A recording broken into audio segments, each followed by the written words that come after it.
ಮಕ್ಕಳಿಲ್ಲದೆ ಮುಚ್ಚುವ ಹಂತದಲ್ಲಿದ್ದ ಬಂಟ್ವಾಳ ತಾಲೂಕಿನ ದಡ್ಡಲಕಾಡು ಸರ್ಕಾರಿ ಶಾಲೆಯನ್ನು ಶ್ರೀ ದುರ್ಗಾ ಚಾರಿಟೇಬಲ್ ಟ್ರಸ್ಟ್ನವರು ದತ್ತು ಪಡೆದು ಶಾಲೆಯ ಸರ್ವಾಂಗೀಣ ಅಭಿವೃದ್ಧಿಗೆ ಪಣತೊಟ್ಟ ಪರಿಣಾಮದಿಂದಾಗಿ ಇವತ್ತು ಶಾಲೆ ರಾಜ್ಯದಲ್ಲೇ ಮಾದರಿ ಶಾಲೆಯಾಗಿ ಹೊರಹೊಮ್ಮಿದೆ.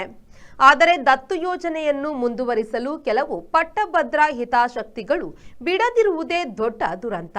ಈ ಬಗ್ಗೆ ಒಂದು ವರದಿ ಇಲ್ಲಿದೆ.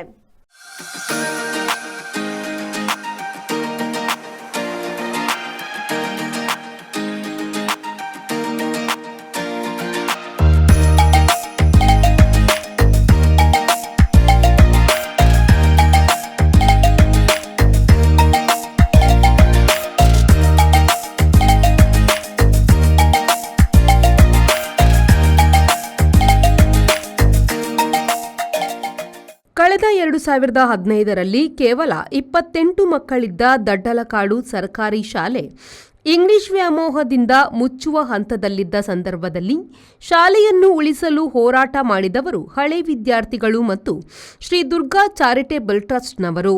ನಂತರದ ದಿನಗಳಲ್ಲಿ ಪ್ರಕಾಶ್ ಅಂಚನ್ ಅವರ ನೇತೃತ್ವದ ಶ್ರೀ ದುರ್ಗಾ ಚಾರಿಟೇಬಲ್ ಟ್ರಸ್ಟ್ ಮೂಲಕ ಶಾಲೆ ಸಂಪೂರ್ಣ ಅಭಿವೃದ್ಧಿ ಕಂಡು ಊರಿನ ಎಲ್ಲ ಮಕ್ಕಳು ಮತ್ತು ಬೇರೆ ಗ್ರಾಮದ ಮಕ್ಕಳು ಕೂಡ ಶಾಲೆಗೆ ಬರಲು ಆರಂಭಿಸಿದರು. 2015 ಆಗಸ್ಟ್ 17ರಂದು ಶಾಲೆಯನ್ನು ದತ್ತು ಪಡೆಯಲಾಗಿತ್ತು.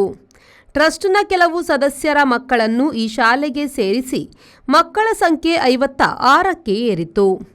ಹೀಗೆ ಪ್ರತಿ ವರ್ಷ 100ರಿಂದ 150 ಮಕ್ಕಳು ಬೇರೆ ಬೇರೆ ಊರಿನಿಂದ ಬಂದು ಸೇರಿದ ಪರಿಣಾಮವಾಗಿ 2024-25ನೇ ಸಾಲಿನಲ್ಲಿ LKGಯಿಂದ 10ನೇ ತರಗತಿವರೆಗೆ ಮಕ್ಕಳ ಸಂಖ್ಯೆ 1040 ಆಗಿದೆ.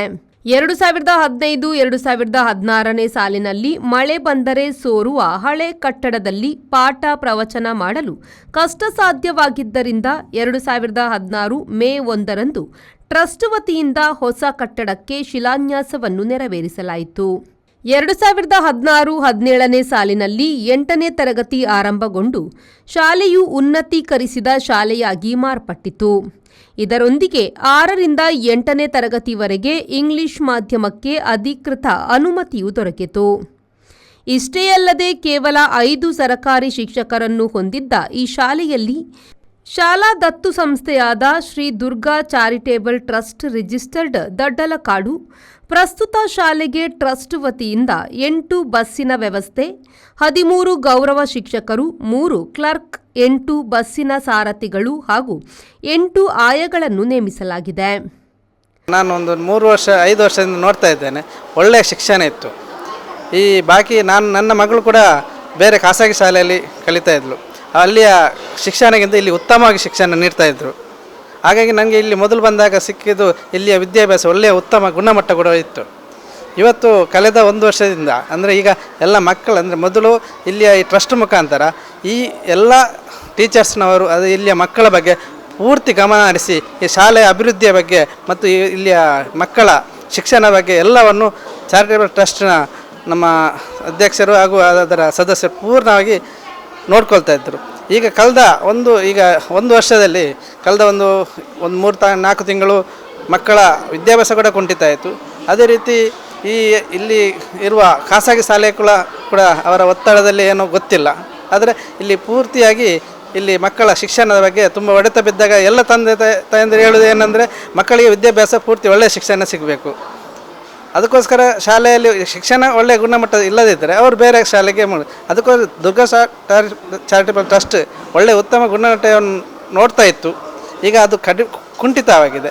ಈ ದಡ್ಡಲಕಾಡು ಶಾಲೆ ಅಂತ ಹೇಳಿದರೆ ಸರ್, ಒಂದು ಟೈಮಲ್ಲಿ ಇಲ್ಲಿ ಎಂಥ ಯಾವ ₹1 ಹಣ ತಗೊಳ್ಳದೆ ಎಲ್ಲ ಆ್ಯಕ್ಟಿವಿಟೀಸ್, ಅದು ಕರಾಟೆ ಆಗಲಿ ಅಲ್ಲ ಭರತನಾಟ್ಯ ಆಗಲಿ ಯಾವುದಕ್ಕೆ ಹಣ ಕೊಡಲಿಕ್ಕೆ ಇರಲಿಲ್ಲ ಸರ್.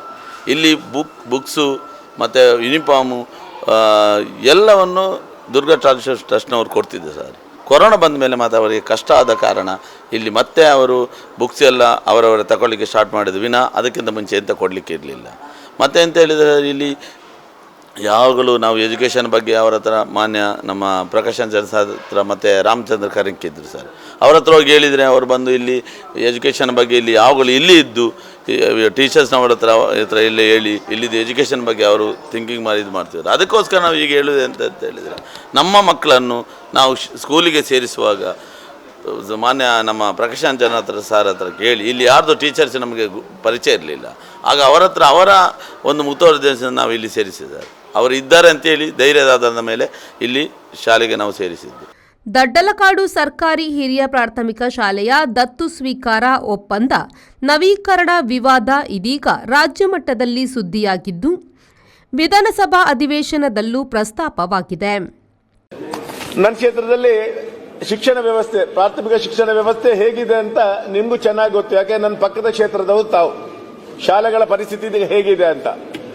ಇಂಥ ಶಾಲೆಗಳಲ್ಲಿ ದಡ್ಡಲಕಾಡು ಎಂಬ ಒಂದು ಹಳ್ಳಿ ಶಾಲೆಯಲ್ಲಿ ಆ ಶಾಲೆಗೆ ಇತ್ತೀಚಿನ ದಿನಗಳಲ್ಲಿ ಆ ಶಾಲೆಯನ್ನು ಸುಮಾರು 8 ಶಾಲಾ ಸ್ಕೂಲ್ ಬಸ್ಗಳನ್ನು ಕೂಡ ಕೊಟ್ಟು ಮಕ್ಕಳನ್ನು ದೂರ ದೂರ ಪ್ರದೇಶದ ಮಕ್ಕಳು ಕೂಡ ಅಲ್ಲಿ ಬರ್ತಾ ಇದ್ದಾರೆ. 2024ಕ್ಕೆ ಆ ಶಾಲೆಯ ನಾವು ದತ್ತು ಕೊಟ್ಟಂತ ಶಾಲೆ ಅದು ಅವಧಿ ಮುಗಿಯುತ್ತದೆ. ಅದರ ನಂತರ ಕೆಲವೊಂದು ಆ ಶಾಲೆಯ ಬಗ್ಗೆ ಅಸೂಯೆ ಇದ್ದಂತ ವ್ಯಕ್ತಿಗಳು ಆ ಊರಲ್ಲಿ ಆ ಶಾಲೆಗೆ ಅದನ್ನು ಕೊಡಬಾರದು ಎನ್ನುವಂತ ಹೇಳಿಬಿಟ್ಟು ಈಗ ಅದನ್ನು ರಿನ್ಯೂವಲ್ ಮಾಡುವಾಗ ಆ ಶಾಲೆಗೆ ಆ ದತ್ತು ಕೊಟ್ಟ ವ್ಯಕ್ತಿಗಳಿಗೆ ರಿನ್ಯೂವಲ್ ಮಾಡಲಿಕ್ಕೆ ಅವಕಾಶವನ್ನು ಕೊಡ್ತಾ ಇಲ್ಲ. ಅದರಿಂದ ಕೆಲವೊಂದು ಅಪಾದನೆಗಳನ್ನು ಕೂಡ ಆ ಶಾಲೆಯ ಮೇಲೆ ಮಾಡ್ತಾರೆ. ಹಾಗೆ ನನ್ನ ಮುಖಾಂತರ ಬಂದಾಗ ನಾನು ಹೇಳಿದೆ, ಅದನ್ನು ಬೇಕಾದ್ರೆ ನೀವು ಎನ್ಕ್ವೈರಿ ಮಾಡಿ ಅಂತ.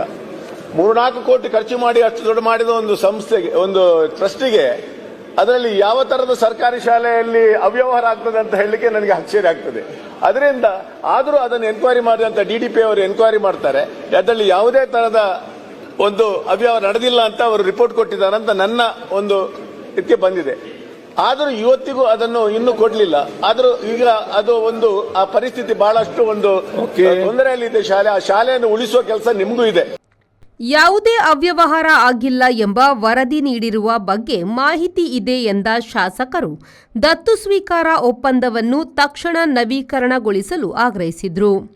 ಮುಚ್ಚುವ ಹಂತದಲ್ಲಿದ್ದ ದಡ್ಡಲಕಾಡು ಸರ್ಕಾರಿ ಶಾಲೆಯು ಪ್ರಸ್ತುತ ಯಾವ ರೀತಿ ಇದೆ ಎಂಬುದನ್ನು ಪರಿಶೀಲಿಸಲು ಸದನ ಸಮಿತಿ ರಚಿಸುವಂತೆ ಶಾಸಕ ರಾಜೇಶ್ ನಾಯ್ಕ್ ಆಗ್ರಹಿಸಿದರು.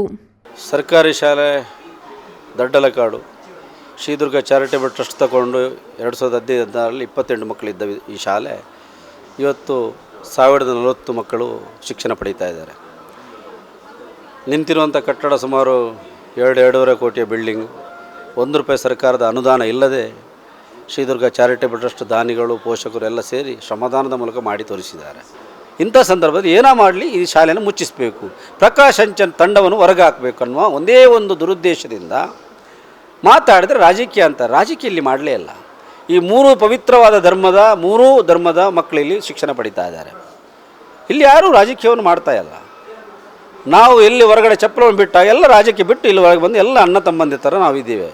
ಈ ಶಿಕ್ಷಣ ಸಂಸ್ಥೆ ಉತ್ತಮವಾದ ರೀತಿಯಲ್ಲಿ ನಡೀತಾ ಇರುವ ದೇಶದಲ್ಲಿ ಸರ್ಕಾರಿ ಶಾಲೆ ಬಗ್ಗೆ ಎಲ್ಲರ ಬಗ್ಗೆ ಮೆಚ್ಚುಗೆಯನ್ನು ವ್ಯಕ್ತಪಡಿಸ್ತಾರೆ.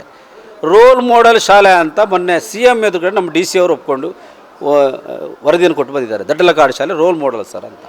ಗಣನೆ ತಗೊಳ್ಳೋದಿದ್ರೂ ಪೋಷಕರು ಗಟ್ಟಿಯಾಗಿದ್ದಾರೆ. ನಮ್ಮ ದಡ್ಡಲಕಾಡು ಶಾಲೆ ಪೋಷಕರು ಒಂದು ಬಾರಿ ರಸ್ತೆ ತಡೆ ಮಾಡಿದ್ದಾರೆ. ಬಿಶ್ ರೋಡಲ್ಲಿ ಸುಮಾರು 1,500 ಜನ ನಿಂತ್ಕೊಂಡು ರಸ್ತೆ ಒಂದು ಮಲಗಿದ್ದಾರೆ. ಈ ಬಾರಿ ಅಂಥ ಘಟನೆಗೆ ಅವಕಾಶ ಮಾಡಿಕೊಟ್ರೆ ಮಕ್ಕಳ ಒಟ್ಟಿಗೆ ಪೋಷಕರು ಬಂದು ಶ್ರೀದುರ್ಗ ಚಾರಿಟೇಬಲ್ ಟ್ರಸ್ಟ್ ಮತ್ತು ಬಂಟ್ವಾಳದ ಜನತೆ ನಮ್ಮನ್ನು ಈ ಶಾಲೆ ಉಳಿಸ್ಲಿಕ್ಕೋಸ್ಕರ ಯಾವ ನಿರ್ಧಾರಕ್ಕೂ ಬದ್ಧ ಅಂದರೆ ನಿನ್ನೆಯಿಂದ ಫೋನ್ ಮಾಡ್ತಾ ಇದ್ದಾರೆ. ರಿನ್ಯೂವಲ್ ಮಾಡದಿದ್ದರೆ ಯಾವ ತೀರ್ಮಾನಕ್ಕೂ ಬದ್ಧ. ಹಾಗಂತ ಅಂಥಕ್ಕೆ ಅವಕಾಶವನ್ನು ಮಾಡಿಕೊಡಬೇಡಿ. ನಾವಂತ ನಿಮಗೆ ನಾನು ವಿನಂತಿ ಮಾಡ್ತೇನೆ, ಪ್ರತಿಭಟನೆ ನೀವು ಮಾಡಿದ ಮೇಲೆ ಅವಕಾಶ ಮಾಡೋದಕ್ಕಿಂತ ಪ್ರತಿಭಟನೆ ಮಾಡೋದಕ್ಕಿಂತ ಪೋಷಕರು ಎಚ್ಚೆತ್ತುಕೊಳ್ಳುವ ಮೊದಲು ನೀವು ಇದಕ್ಕೆ ಏನು ರಿನ್ಯೂವಲ್ ಮಾಡೋದಕ್ಕೆ ಅವಕಾಶ ಮಾಡಿಕೊಡಬೇಕು ಅಂತ ನಾನು ವಿನಂತಿ ಮಾಡ್ತಾ ಇದ್ದೀನಿ. Bureau report V4 news Bantwal.